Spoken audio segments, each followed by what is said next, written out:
تو یہ جو بات آپ نے کہی، ایک زور کی آواز ہوگی اور سب کے سب جو ہے جس جگہ جو گرا وہاں سے وہ اٹھ کھڑا ہوگا اللہ تعالیٰ کے حکم سے۔ تو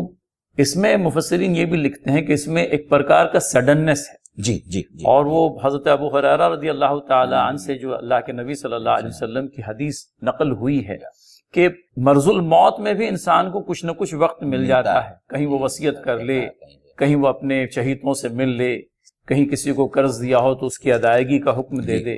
لیکن یہ سڈننس اپنے آپ میں اتنی بھرپور ہوگی ناظرین کہ کسی کو کوئی موقع ہی نہیں رہے گا۔ وہ حدیث کے الفاظ یہ ہیں کہ وقوع قیامہ ہوگا ایک ایسے وقت میں کہ لوگ بازاروں کے اندر میں خرید و فروخت کر رہے ہیں، یا یہ کہ مجلسوں میں بات چیت ہو رہی ہے اور یہ کہ سور پھونک دیا گیا۔ اب سور پھونکنے کے بعد میں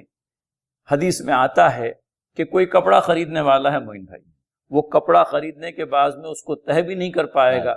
کہ قیامت واقع ہو جائے گی۔ ایک اور مثال بیان کی جاتی ہے کہ کوئی آدمی کھانے کے دسترخوان پر بیٹھا ہے، اس نے ایک لقمہ ہاتھ میں اٹھایا اور لقمہ منہ میں جانے سے پہلے جو ہے نفخ سور ہو گئے۔ دنیا کے لیے پلاننگ بہت ہوئی، ہو رہی ہے، کچھ اپنی آخرت کے لیے بھی پلاننگ کر لیں، ورنہ اس سے پہلے کہ یہ وقت گزر جائے گا اور پھر کوئی موقع نہیں رہے گا۔ نفخ سور کا سڈننس ہمیں اس بات کی طرف راغب کرتا ہے کہ ہم اب اپنی زندگی کا کچھ وقت نکال کر فی الفور اس کام کے لیے بھی اپنے آپ کو تیار کریں۔ اسی لیے میرے خیال سے جتنے تراجم نظروں سے گزرے ہیں اس میں انہوں نے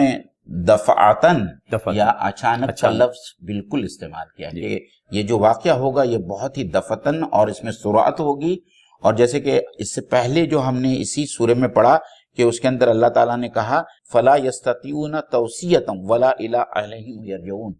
کہ نہ ہی وہ اپنے گھر کی طرف واپس لوٹ سکیں گے تاکہ وہ کچھ وصیت کرے، اور جو کچھ وہ جھگڑا یا جو کچھ وہ آپس میں گفتگو کر رہے تھے وہ گفتگو بھی ختم نہیں کر پائیں۔